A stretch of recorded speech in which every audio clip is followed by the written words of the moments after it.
Well, I'm not sure where he's getting his $100 target, but again, Jeff Bezos was very, very clear from early on. He said he's not interested in a foreseeable, profitable company for some time. So he was super clear about that. So I don't understand why the street, why analysts, why the bankers out there are shocked by a lot of the swings here. Well, let me put it differently before I bring in the panel. Why, if it's going to be unprofitable for a long time, do you think it's a good investment? I think it's I think it's one of those stocks that just can do really well. I mean, we're surrounded by e-commerce today, and I think e-commerce really hasn't even scratched the surface, and it has a long. Yeah, you know, there's no dispute about that. E-commerce is going to take over the world. I mean, just look at what's happening in the holiday season, and in fact, Amazon's numbers on the revenue side were up, but. You know, I'll tell you how you get to a $100 price, and I'm not saying it's going to $100, but the way you get to that is you give it any kind of real-world valuation.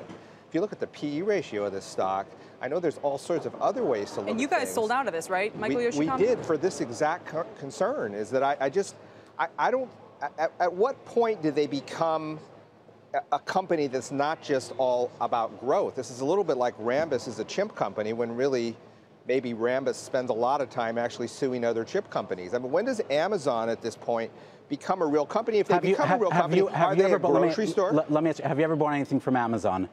Oh, I'm the Uber Amazon Prime member of the century. Why? So let me ask you, why did you purchase something from Amazon? The answer is because you believe in the company and you know you're going to get the package. It has nothing to do with the company. Yes, it does. Of course it does. It has to do with it's cheap and I get it now. It doesn't have anything to do with the company. If a company's going out of business and they give me something cheap. But you believe you're going to get that package. You believe in the company. So why not hold on to the stock? I mean, dumping the stock now makes no sense to me. Again, the company hasn't even scratched the surface. What is buying skin for my iPhone have to do with believing in the stock as an investment? That's illogical. Yeah, but it's very logical. If you're going to purchase a product, don't you believe in the company? I don't understand. So you're going to buy a stock, even though you don't believe in a company? I don't get the rationale on that.